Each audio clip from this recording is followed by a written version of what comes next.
rises again. Keep watch.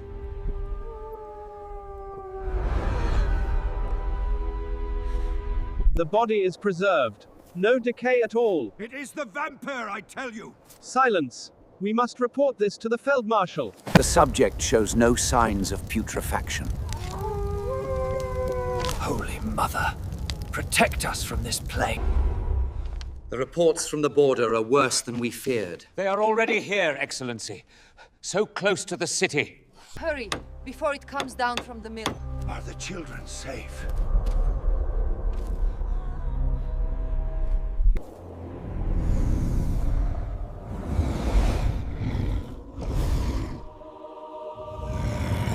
In the blood-soaked early years of the 18th century, when Europe's great empires clashed like titans over the fractured lands of the Balkans, fear did not only march on the battlefield, but also crept silently through villages, graveyards, and the dreams of ordinary people. For while cannons roared and armies bled, something far older and darker than war itself was said to be awakening beneath the soil of Serbia, a terror that no blade, bullet, or banner could easily defeat. As the Austrian Habsburg Empire pushed southward against the collapsing grip of the Ottoman Turks between 1716 and 1718, the land they conquered was not merely territory, but a haunted frontier where superstition and survival were woven together, and where stories of the dead rising were treated not as folklore, but as grim reality, whispered by candlelight in trembling voices. In the summer of 1725, an imperial administrator named Provisor Fald was sent into these newly claimed lands along the mighty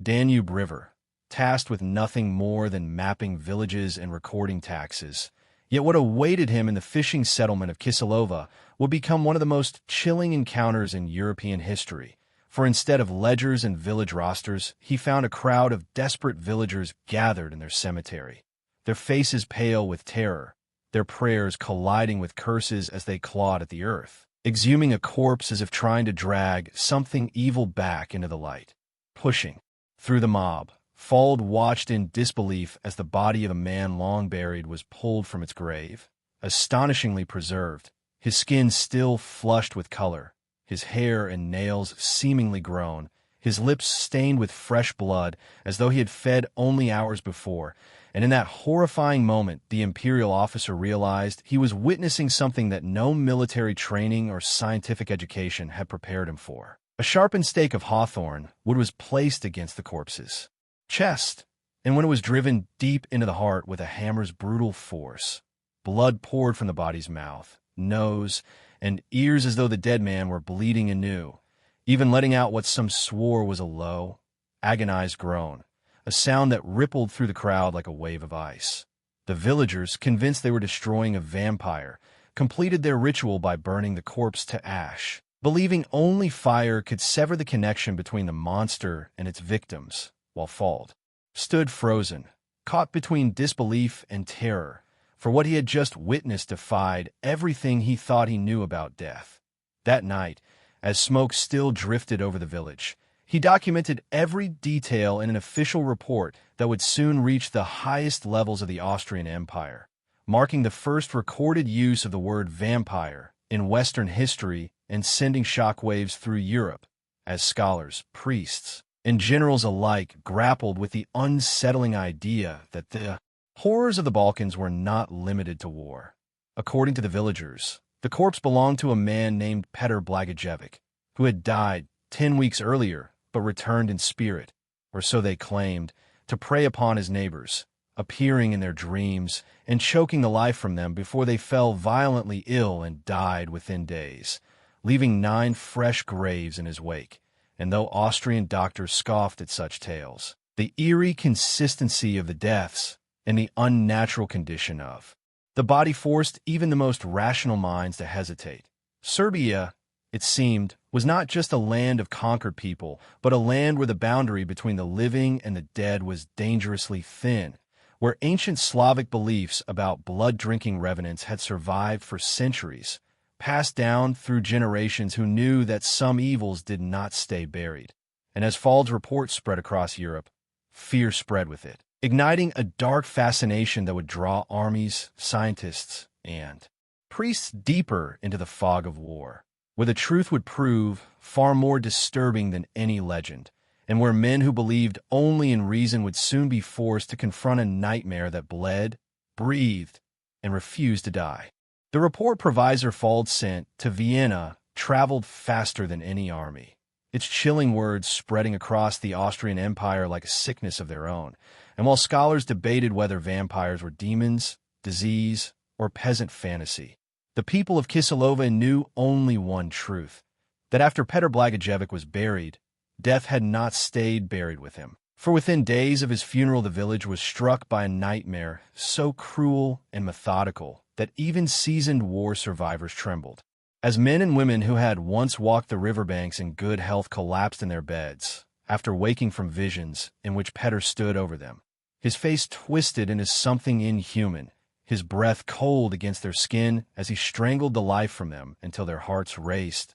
their lungs burned, and they woke screaming only to die hours later. And when 9 villagers perished in this same horrific way, each telling the same story with their last fading breaths, the elders of Kisilova no longer questioned what stalked them, because in their ancient Slavic traditions such patterns had only one meaning: a vampire was feeding. The Austrians, however, dismissed this as hysteria, insisting it must be a hidden illness or contaminated water. Yet when Fald and his escort examined the bodies, they found no sores, no swelling, no signs of plague, only terrified expressions frozen on pale faces, as though the victims had seen something far worse than death itself. And when they finally exhumed Petr's corpse 10 weeks after his burial, the imperial men of science were forced into silence by what they saw, for instead of rot there was firmness, instead of decay there was color, and instead of emptiness there was blood smeared across his lips like the mark of a fresh meal,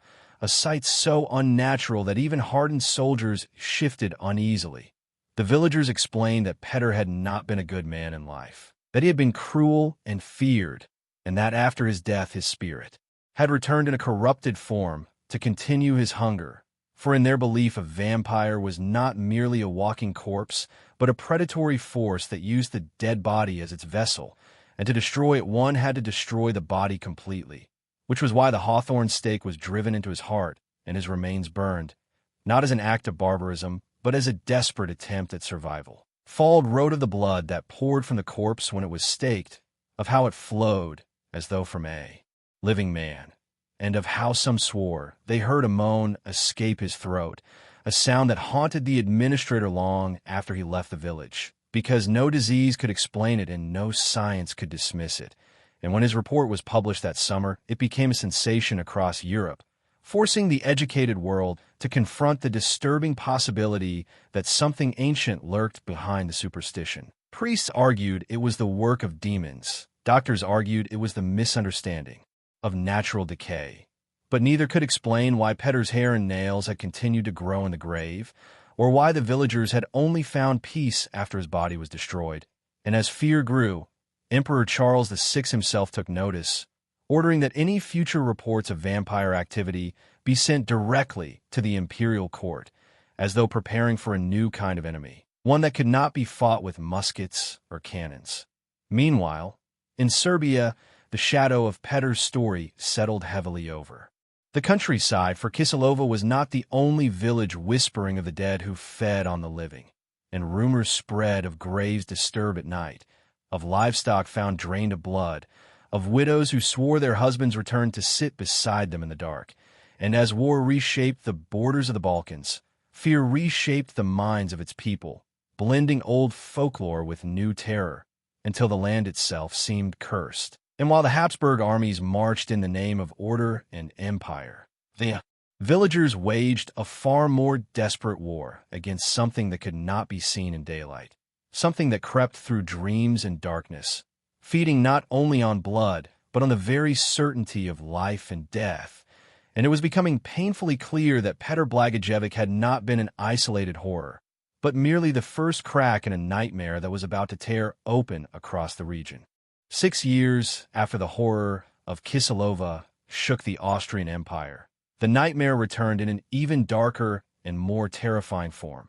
This time not in a small riverside hamlet, but in a remote Serbian village known as Medveda, where in the bitter winter of 1731 death arrived so swiftly and so violently that entire families were wiped out before prayers could even be spoken. And when the first reports reached the imperial fortress in Belgrade, they were at first treated as another possible outbreak of disease. Yet what made these deaths different was how fast they came, for the victims did not slowly waste away as plague sufferers did, but collapsed within 2 or 3 days after suffering terrifying visions in which something dead and grinning stood beside their beds, draining the life from them while they lay helpless. And when Lieutenant Colonel Schnetzler ordered a medical investigation, the specialists who entered Medveda were prepared to find infection and decay, not bodies that looked almost alive. Leading the investigation was a skeptical physician named Johannes Glasser, a man trained to trust only what he could see and touch. Yet even he was shaken when the villagers led him to their graveyard and allowed him to exhume several of the recently buried, because despite being underground for weeks, their flesh had not bloated or blackened. Their skin bore no sores or signs of sickness, and most disturbingly, traces of fresh blood were found around their mouths, as if they had been feeding rather than rotting, a sight so unnatural that even Glasser struggled to explain it using the science of his day. The villagers insisted that these corpses were not merely dead, but possessed vessels for vampires who had risen to prey upon the living. And while the Austrian doctors dismissed this as ignorance, the growing number of corpses made it impossible to ignore, for more villagers were dying every week, each one reporting the same horrific dreams of being attacked by someone they knew had already been buried. And when Glasser found no sign of any known disease, no fever patterns, no rashes, no internal damage that could explain the deaths, he was forced to write in his report that the cause remained a mystery, a confession that made the imperial authorities deeply uneasy. Tension soon erupted between the villagers and the Austrian officials, for the Serbs demanded that the suspected vampire bodies be staked and burned, while the empire's laws forbade such acts as barbaric superstition. And the more the Austrians tried to impose their rules, the more the people panicked, convinced that every delay meant another life lost, until the fear of rebellion grew just as dangerous as the fear of the undead. Finally, in January 1732, the empire decided that the situation could no longer be left to doctors alone, and a full military detachment was sent to Medveda, led by Baron von Buscher and accompanied by regimental field surgeon Johann Flucking, who had read Glasser's reports and marched into the village with a knot of dread in his stomach, because nothing in the textbooks of medicine prepared him for a place where corpses bled and the dead were accused of murder. When Fluckinger met the villagers, he found them broken and hollow-eyed, people who no longer trusted sleep because it had become the doorway through which death came. And as they told their story, a chilling pattern emerged. 4 or 5 years earlier, a man named Arnold Pole had died after claiming he had been attacked by a vampire. And though his body had been destroyed in a ritual meant to prevent his return, his shadow had never truly left Medveda, because those he had fed upon had unknowingly carried his curse, passing it through blood, meat, and death itself. And now that curse had come full circle, exploding into a wave of sudden illness and supernatural terror. Fluckinger and his men listened, uneasy, as villagers spoke not of disease, but of tainted cattle, cursed flesh, and spirits that moved from grave to grave. And though the Austrian soldiers laughed nervously, none of them could explain why 17 people lay dead with no medical cause, nor why the bodies of those suspected of vampirism looked more alive than the villagers who mourned them. And as the wind howled through the wooden houses and the graveyard waited in silence, it became clear that Medveda was not merely a village under siege, but a battlefield where science and superstition, empire and ancient fear, were about to collide in a confrontation that would forever change the way the world understood the dead. As the Austrian regiments settled uneasily into the cursed village of Medveda, Johann Fluckinger and his medical team began a grim task unlike anything they had ever faced before, for instead of treating the living, they were now ordered to dissect the dead, and not merely the dead, But those the villagers swore were still walking in spirit, and so beneath a gray winter sky, the surgeons opened graves one by one, laying out 17 suspected vampires whose bodies should have been rotting yet. Instead looked eerily preserved, their skin firm, their limbs flexible, their faces not sunken with decay, but almost peaceful, as if they were merely sleeping. And with every corpse Fluckinger examined, his confidence in medicine was chipped away, because when his scalpel cut into the flesh, warm blood flowed freely, staining the snow as though the hearts within had only just stopped beating. And in one particularly disturbing case, a woman who had been frail and malnourished when she died now appeared well-fed and plump, her body having gained weight in death rather than lost it, a grotesque contradiction that left the surgeons whispering in disbelief. The villagers watched these examinations from a distance, crossing themselves and muttering prayers, for to them the proof was obvious, that these were not natural corpses but vessels of something predatory, and though the Austrians tried to dismiss such fears, none of them could explain why hair and nails had continued to grow after burial, or why blood still filled veins that should have been empty. And, as the autopsies continued, Fluckinger recorded every strange detail in his official report, noting that no signs of known illness or infection could be found, that organs showed no damage consistent with disease, and that death seemed to have come not from within the body, but as if something had drained the life force itself, a conclusion that made him deeply uncomfortable. Despite his skepticism, the mounting evidence forced him to acknowledge that whatever was happening in Medveda did not fit within the boundaries of conventional science. And so when the villagers begged him to allow the ancient rituals of staking and burning, he reluctantly agreed, not because he believed in vampires, but because nothing else had worked, and the people were on the brink of revolt, convinced the empire cared more about laws than about their lives. Under armed guard, the villagers were allowed to carry out their grim work, driving sharpened hawthorn stakes into the hearts of the suspected vampires. And once again the soldiers watched in horrified fascination as blood gushed from bodies that should have been dry. And some swore they heard faint groans escape the mouths of the impaled, though whether it was imagination or something far worse none could say. And after the staking came the fires, reducing flesh and bone to ash, filling the village with the stench of burning death. Yet strangely, after the final corpse was destroyed, the wave of sudden illness stopped, and for the first time in weeks no new victims fell, a coincidence so unsettling that even the most skeptical officer was forced to take notice. Fluckinger returned to Belgrade and completed his report, Visum et Repertum, a document that did not openly declare the existence of vampires, but described the events with such detail and uncertainty that readers across Europe were left shaken. For here was an official military surgeon admitting that he had witnessed something that could not be explained by any known medical theory. And as the report circulated among scholars and clergy, fierce debates erupted about the nature of death, the soul, and whether something could indeed return from the grave. And though later church authorities would dismiss the whole affair as superstition and mass hysteria, the damage had already been done, because the fear planted by Medveda took root in the European imagination, shaping everything from graveyard architecture to burial practices, as people began to wonder if high walls and deeper graves might keep the dead where they belonged. Yet for the villagers of Medveda, it was not philosophy that mattered but survival.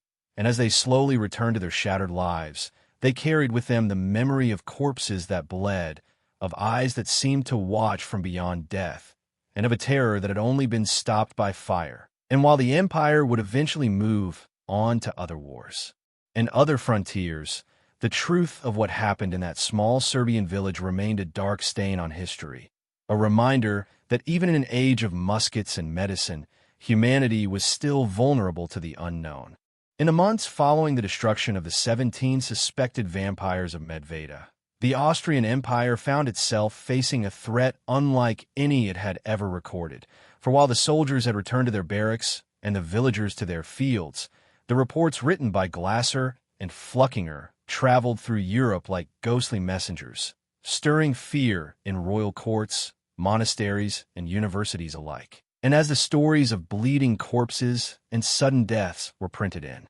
newspapers and scholarly journals, the question no one could answer echoed everywhere. What if the dead truly could rise? And what if war had awakened something ancient beneath the soil? Emperor Charles VI,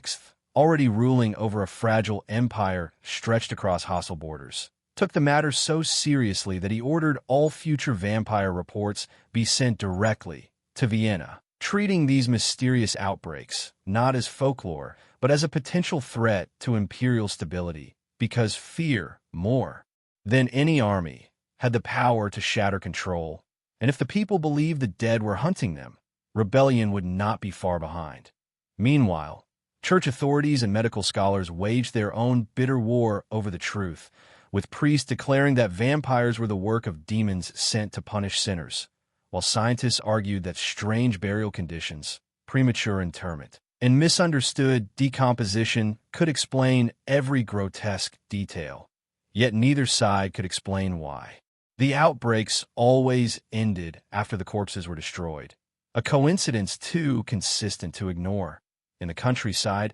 villagers continued to guard their graveyards with sharpened stakes and burning torches, no longer trusting imperial laws that forbade their rituals, and in secret they carried out the ancient practices of their ancestors, believing that only fire could protect them from what stalked the darkness. And even Austrian soldiers posted to these regions began to whisper nervously at night, for they too had seen bodies bleed and heard stories of screams from sealed coffins. And though they laughed it off by day, none of them slept easily near the cemeteries. The vampire had become more than a creature. It had become a symbol of everything the empire feared in its new territories. A reminder that no amount of conquest could erase the deep-rooted beliefs of the people or the terrifying possibility that some of those beliefs might be true. And as Europe slowly moved toward the Enlightenment, trying to explain the world through reason and science, the shadow of the Serbian vampires lingered like a stain that would not wash away, influencing everything from burial customs to literature, inspiring tales of blood-drinking revenants that would one day give rise to the legendary Dracula. Yet for the men who had stood in Medveda and Kisilova, this was not fiction but memory, etched into their minds by the sight of corpses that defied death itself. Still, time moved forward, and by the mid-18th century, the Vatican and imperial scholars sought to put the vampire panic to rest, declaring it a product of superstition, hysteria, and a primitive understanding of biology. And in 1746, a formal decree dismissed vampires as imaginary, creatures of folklore rather than flesh. Yet even as official doctrine closed the case, whispers continued in the villages of Serbia, for the people who lived closest to the graves had not forgotten what they had seen, and they knew that just because something was denied by powerful men did not mean it was gone. The empire could issue edicts, but it could not erase nightmares, and long after the last pyre burned in Medveda, mothers still placed garlic above their doors, farmers still avoided certain graveyards after sunset, and old men still spoke of Arnold Pole and Petr Blagojevic as if they might return at any moment. And in this way, the war against the undead never truly ended. It simply faded into silence, waiting for the next time fear, death, and mystery would once again collide. And though the world would grow more educated and more confident in its understanding of nature, the haunting truth remained that there are moments in history when reason fails, when witnesses swear to impossible things, and when even empires must bow before the unknown. Those centuries had passed since Austrian soldiers marched through haunted Serbian villages and burned the bodies of suspected vampires. The legends they left behind never truly died, instead slipping quietly into folklore, bedtime warnings, and the deep cultural memory of the region, where even in the modern age people still spoke of blood-drinking spirits with the same uneasy respect their ancestors had shown. And nowhere was this more evident than in the small western Serbian village of Zarazja, where in 2012 a crumbling 300-year-old water mill collapsed, unleashing a wave of fear so intense that the entire community believed an ancient vampire named Sava Savanovic had been set loose once more, for according to local legend the mill had been his hunting ground, a place where he ambushed unsuspecting travelers and drained them of blood. And when the building fell, the villagers were convinced his dark spirit was now homeless and free to roam the hills in search of new victims. Outsiders laughed at this panic, calling it superstition and ignorance. Yet for the people of Zarazja, the fear was as real as the shadows that crept across their doorways at night.